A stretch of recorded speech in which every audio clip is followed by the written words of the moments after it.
Hey guys, that's an awesome movie. Oh my God. Let's give another round of applause for Logan.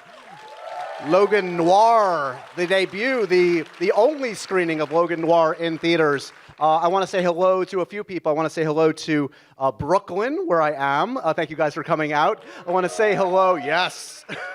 I want to say hello to the theaters around the country, some 30 theaters that are watching us live. Thank you for joining us. This is going to be a lot of fun. I want to say hello to the Facebook audience that are watching.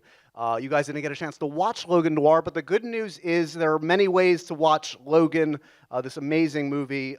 As of today, you can download it digitally via iTunes and other purveyors of that sort. And next week, May 23rd, you can get Logan on DVD in 4K and Blu-ray. And the cool thing about that presentation is you're going to get both the theatrical original version and you're going to be able to see Logan Noir as we just saw it. And I think we can all attest to the fact that that is the way to do it because it's a very cool alternate presentation of this film and works very, very well. Thank you for joining us. We're going to be joined in just a moment. As you can see, there are three conspicuous empty chairs next to me. Hutch Parker, the producer, James Mangold, the writer-director, who brilliantly has directed 2 of these fantastic Wolverine films.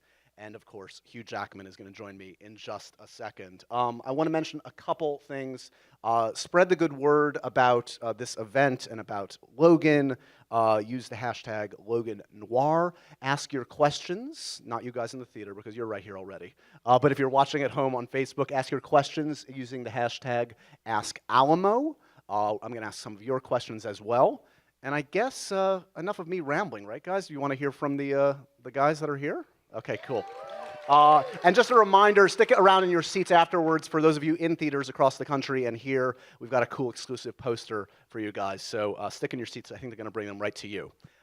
Without any further ado, let's get into some conversation about Logan and Logan Noir. Give it up for this amazing panel. Producer Hutch Parker. Yes. We'll bring them all out. Writer, director, James Mangold, and a man that we all know and love. There would be no Wolverine, no Logan without him, Mr. Hugh Jackman.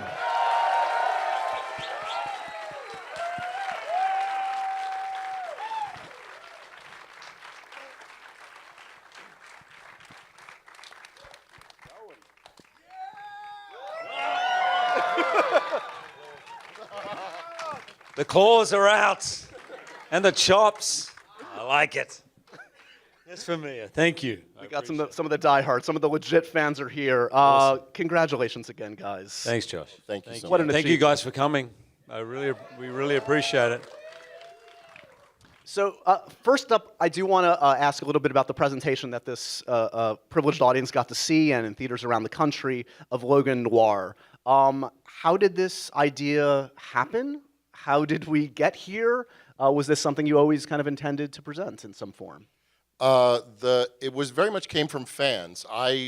Those of you who follow us on Twitter and whatever other social media might have gotten a lot of black and white photos that myself and some other photographers took during production. And early on, I started releasing some of the photos, and they were in black and white.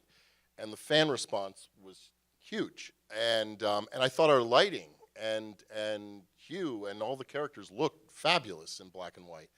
And it just struck us that it first occurred to us that we should do it on home video and produce a black and white version. And then as we're working on it and it looked so good, we said, we want to see this on a big screen, and I think people might show up to see it. So, thank you. And you know, one of the biggest reasons to do it is because I think there's something changing out there. People are looking for things.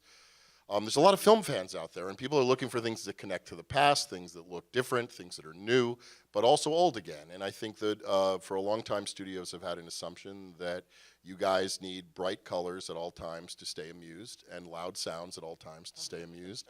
And I don't think that's true. I think audiences are getting more sophisticated and more interested in seeing creativity explored all sorts of different ways. And if even just one night seeing this movie this way helps people see that there's audiences out there for a monochrome movie, for a different kind of movie in any way, that's great. And I want to give a shout out to two people who are here standing at the back, Chris Aronson and Steve Asbell, names you may not have heard of, but people who are this. Oh, yes. Your PR people are here, guys. But they're people from the studio, high up at the studio. But I think a lot of people assume, the studios are just very risk averse. But actually, the fostering of this idea really grew from seeds within, as Jim explained, from his photography. But it really took root with those two at the studio. So thank you, guys, because it wouldn't have happened without you. Can you gentlemen let us in on kind of the initial conversations that led to the film we saw here and we saw released back in March, in terms of what were the first things that all three of you kind of wanted to see in this film, and were you kind of on the same page from the start, and how difficult was it to kind of get on the same page among the three and with the studio?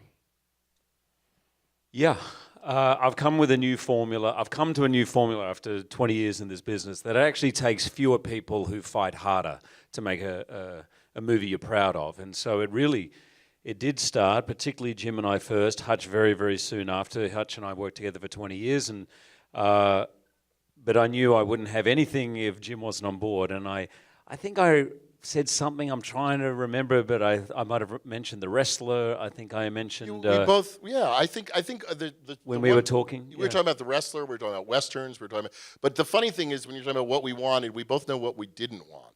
That was the first thing we both were coming from a pretty negative place of kind of going, we don't want to make another one of those movies, meaning just another one of the assembly line. Even though there's lots of people who show up for them, we wanted to make something more human, more different. I think you felt that's why examples like The Wrestler or movies like Unforgiven or, there were a lot of different movies in our heads, but they all were united by one thing. They were personal films, not corporate kind of Happy Meal moving movies. And that there was some level where we really didn't want to do that. We really wanted to do a film that somehow was a film first and happened to feature superheroes as opposed to being a superhero film.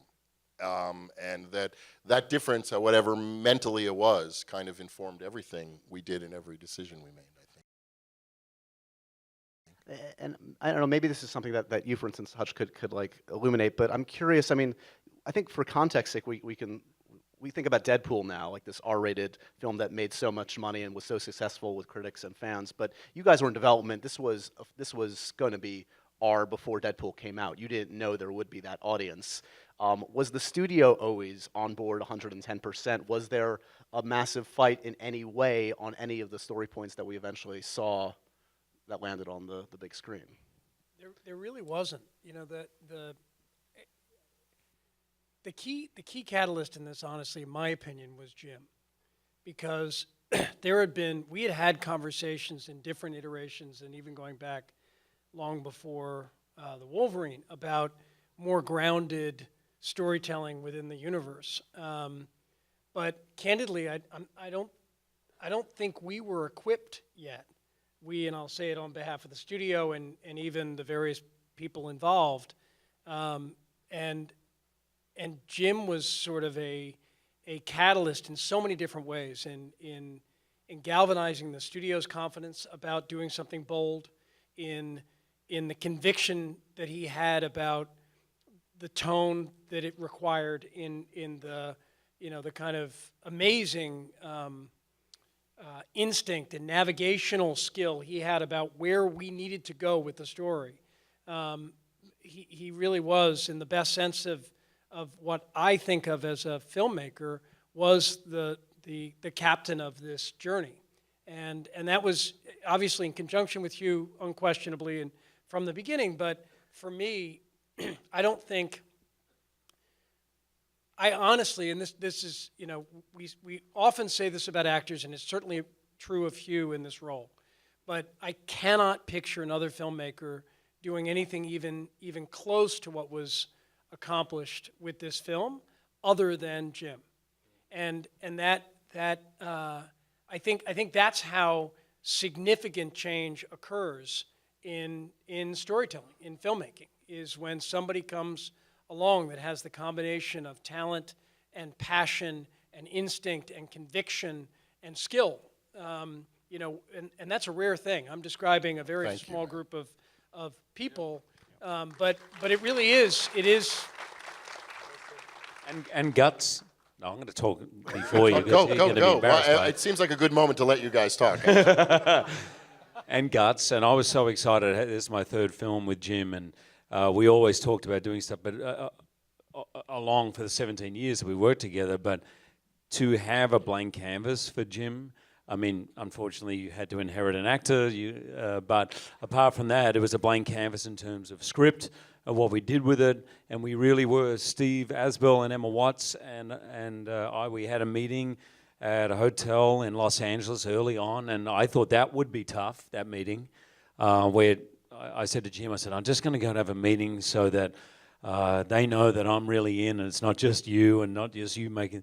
And that was about a 3-minute meeting. It was literally like, yeah, let's do it. I'm like, no, I'm really serious. Like, this is what we want to make. Yeah, great, let's go. We kept bracing for people to be opposed to us. Yeah. You know, and certain things conspired, I think, in our favor. One was Deadpool eventually came out and was a massive success, so that kind of defanged the fears about rated R quite as much. Also, we promised to make the movie for less money so that we could be rated R, so that helps. That always them. helps. But the last thing, that I talked about when the movie came out, but I think is really interesting, is one of the main reasons I wanted it to be R wasn't per se blue language or violence, while all those things were in some ways, particularly the violence for this character, a value added for me in some ways. It was really because when you make a movie of this scale or with this kind of pressure on it, whether it's a smaller one or a bigger one, but still it's a summer movie, there's a lot of pressure on the movie in the marketplace. And if the movie's rated R, frankly, it gets graded on a curve. Not everyone can go. It's just that simple now. Not every 14-year-old or 11-year-old or 6-year-old, God willing, is going to be being able to buy tickets to this movie. So that it reduces the box office. Okay, so that's a problem for the studio. That's why we made it cheaper. But it does something else. It suddenly means you're not making a movie for 6-year-olds and 9-year-olds and 11-year-olds. And the kind of story you can tell and the way you tell it, when you're not concerned with establishing cutesy sidekick characters that become something that they give away or someone makes action figures out of, or that you're not worried about the attention span of a 7-year-old and whether they're going to be looking up from their gummy bears or not, whether you're just telling a story for essentially grown-ups. A huge part of the comic book world of the graphic novel is adults who read them, not children. And that at some point, the marketing skew when you make these movies all aimed at carrying really young children along, first of all, produces movies that are frankly, even at PG-13, too violent for kids, in my opinion. But second of all, it also cheats grown-ups of having some part of their fantasy experience or their comic book experience honored with adult themes and ideas. And I think that by getting a rated R, it gave us a driver's license to make, I hope you agree, a more sophisticated movie, or a movie that even took its time sometimes with the characters as opposed to having it gone along so fast. Yeah, well said, definitely. Thank you. And I'm sure we're all relieved that the audience was there and received it as well as they did. I mean, let's talk a little bit about the luxury of having a Q&A like this a couple months after it's been out, as we've all seen it, probably multiple times, so we can talk a little bit about the ending. Hugh, you've had a lot of time to kind of think about how you want it to go out. Specifically, I would think literally how the ending would look to you, like what your last moments on screen would be as this character. Did you have thoughts that you shared with James and Hutch in terms of what the final moments of Logan should be, what the last words should be? Were there alternates to that, sort of the last scenes of the film? I'm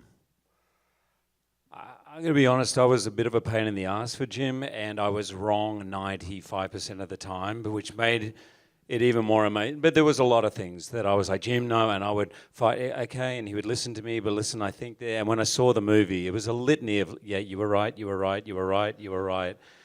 Even before that, obviously, while we were making it. But all I knew, actually, at the end, we were pretty open about whether it would be, for Logan or not, because Unforgiven was a huge influence for me. And actually, the film is more devastating for me, the fact that he just rides out of town unforgiven and somehow damned in his heroism. And I thought it was such a beautiful, poetic finish.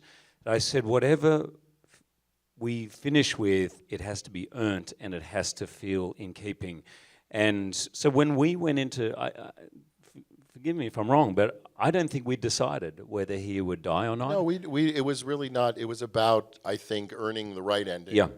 But I think we wanted it to feel over, meaning we wanted a sense of a curtain coming down at the end, not a kind of, I don't want to speak for you, but I certainly didn't want people speculating that we had left a hole open for more money making and bilking and doing, that I wanted it to be like the curtains come down. We told the story, and just like a regular movie, we're not leaving something out there. We're actually, the story's over. But the highlight for me, and I'm saying this because so many people ask me who came up with that ending with the cross turning into the X, and that was Jim Mangold. And so he wrote it, and when I read it, I thought, oh, that's beautiful. It seemed very poetic on the page, but when I saw it, I cried. That's when I really, and I sat next to Patrick Stewart, we saw it for the first time, and both of us wept. And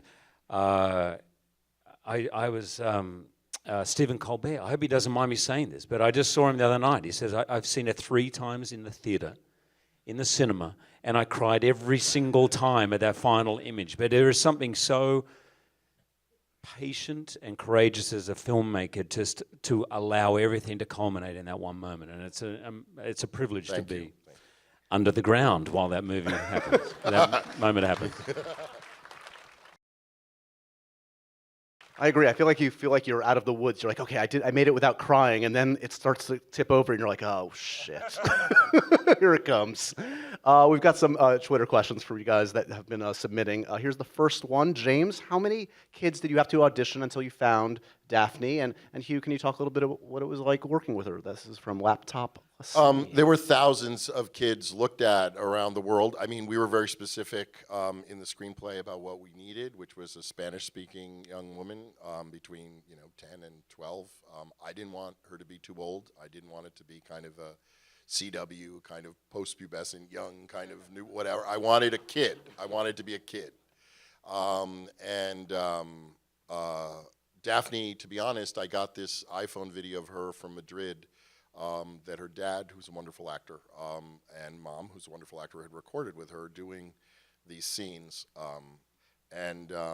It's on the Blu-ray, you might see these scenes that have been on the internet now of her auditioning. This was before that. This was just something very raw, but also, like that, very magnificent. I just knew it was her. I mean, I remember pulling Hugh in and Hutch in and Patrick and everyone I could find and saying, this is the kid. She's amazing. And she had never been in anything before, and I think you'll agree with me. She is amazing. And anyway, please, what was it like working with her? You? She's astonishing. I mean, I have an 11-year-old daughter, so I was watching the two of them play on set, literally, sometimes looking like 7 or 8-year-olds, very sort of innocent and sweet, and then literally just whacking on the claws and slicing people in half. And she's so very normal and extraordinary at the same time, incredibly intense, loved the set, hated being dragged from set, wanted to work longer, was really wanted to watch and would listen, and but wouldn't just say yes to anything, right? She really had a kind of conviction within herself. She's a real actress. Yeah. Like, she didn't want to be told, look here, smile here, blink here. She wanted to know she wanted me to describe what the scene was about or what would be the vibe in the scene. And she'd actually get disconcerted if you start just kind of giving her what I call results notes, like just do this, feel this, look at this. She was she's a real actress. Super cool, very relaxed. Although when we were at the MTV Awards last Sunday, and she came up to me and she seemed very sort of, all of a sudden quite shy and a little starstruck. I said, you okay? She goes, I really want a photo with Emma Watson. Can you get a photo with Emma Watson? And all of a sudden she turned into an 11-year-old. It was very sweet. Is that the last we've seen of X-23? Have you talked to the studio? Is there potential more for Laura? Anything's possible. I certainly have talked to them about it. I even talked to them about it before we made the movie. I thought she was just a great character. But with what Daphne did, I think certainly that's possible. Tantalizing. Okay. Next question from our audience. Hugh, has there been anything you've been able to learn about yourself through growing with and playing the character of Logan over the years? Yeah, this is my first film in America, so 17, 18 years ago, and I have learned so much and continue to learn. But in the end, I was left with this incredible feeling of confidence, I suppose, that if you are lucky enough to surround yourself with the right people, you can bring the best out in yourself. And one of the reasons I wanted Jim to direct me, first off, very selfishly, is he gets the best performances out of anybody. So when it came to the Wolverine, I was like, it was already my 8th or 7th movie or something. And I was like, I've got to dig deeper, and Jim was one of those people. I'd worked, we knew each other. He was also a writer and a developer. Hutch is the same. When you have people around you that are honest, that are not afraid to push you, but that underneath all that believe in you, then as an actor, you feel free. Because I used to find it, particularly when I began, a quite daunting thing. Weirdly, I was more at home on a stage than a sound stage. When the sound stage it felt very disjointed. And when I first began, and I realized I do love the feeling of theater, that feeling of family, where it's not perfect. People will argue, people will yell, but underneath there is a belief in each other that you will get the job done, and that you will be honest with each other when you're letting each other down. And that's what I've learned is the most important thing, to have that faith in the people around you. And I've been very, very lucky to have that. Another question actually about the noir version we just saw for you, James. Is black and white now your preferred version? If so, we kind of addressed this a little bit. Was it ever discussed for the initial release? I have to be honest and say, no, I made the movie as a color film, so I'd be kind of lying if I said that all that work out the window. I wanted to see the film as a black and white film, but if I were making a black and white film and saying its preferred version, we'd be planning it from the ground up in the very beginning, which in this world right now is highly unlikely, because it's very hard to get anybody to launch production, particularly on a mega budget black and white film, that's never going to be color. I mean, the tricky thing is, in fact, you have the color, you'd have to, I have friends who have even made black and white films, and they still have to produce a color version just for some territories that absolutely refuse to distribute the black and white. So just the world marketplace of film kind of hasn't gotten evolved to that place yet. But I love this version of the movie. But it's like, it would be like picking among my children. And my production designer would literally faint if I said all the work he went to with color, and my DP and all of the work we went, costume designer, the work we went to was out the window because I suddenly prefer this one to the other. Let's say I love all my children. You finally got to do your black and white Western. You just kind of, it happened. Another question from the fans out there. Hugh, how emotional were you on your last day of shooting? Yeah, it took me a bit by surprise. I think I remember that last day. It was sort of bits and piecey kind of day, as often happens. You know, I have a friend who always says, "Not with a bang, but a whimper." Often films finish like that. You know, the end scenes were not the last scenes we shot, and I was so involved with these guys. Even when we shot, I knew we still had a long way to go. We finished last August, right? So we still had 7 or 8 months. Honestly, I don't think it sunk in until I sat in Berlin with Patrick Stewart, and that cross turned into an X, and that's when I feel I really let it go. I think I was a pain in the ass because it meant so much to me. It was 17 years, and I'd felt, Hutch and we talked about this 11 years ago, a version of this film like this. So like, I really believed, and I'm so grateful to the studio that they backed Jim's vision, and that we worked together on it. It meant so much to me that I couldn't really relax until I saw it. Yeah. And when I did, I was just so grateful. I remember saying to Jim, I will never, ever in a million years be able to tell you how grateful I am, because he delivered something way beyond what I could have. It was not possible without these people. Honestly, they're being very kind to me. But the truth is that it's really nice to have an idea and to want to pursue that idea, but you can get, as many of you I'm sure have found, it's hard to get somewhere without a lot of people behind you and on the sides of you and helping. And it's very kind. But it's also, he's a phenomenal actor, Hugh Jackman, It is a point of pride for me that I think that I got to co-write and direct him in this movie, because I think he is fucking fabulous in this movie, and reached, unlike many on their final trip around the bases, reached deeper and hit it further than he ever had, and I think that's really amazing. As I let you gentlemen go, we've talked many times the last couple of years leading into this. The retirement door is still firmly shut. You've had a couple months to think about it. You obviously went out in the way you wanted, as you just said. Like you couldn't have ended this run any better. I see this movie and I think people want a musical. Maybe like that's what I'm thinking. There's hope. Maybe something like a circusy kind of feel. I don't know. With claws. Yeah, with claws. This is. I mean, the funny thing is, this is one of your last interviews, probably about this franchise, about this character. So it's been a privilege to talk to you about it many times, including this time. And thank you so much for your time today. Congratulations on the film, guys. Thank you for being here today, guys. Thank you for coming out tonight. Thank you. Really appreciate it. I want to just remind the audience here and around the country and watching on Facebook, you can download Logan right now on iTunes, and next week, May 23rd, you can get both the Noir version and the original theatrical version on Blu-ray and 4K. Go check it out, spread the good word.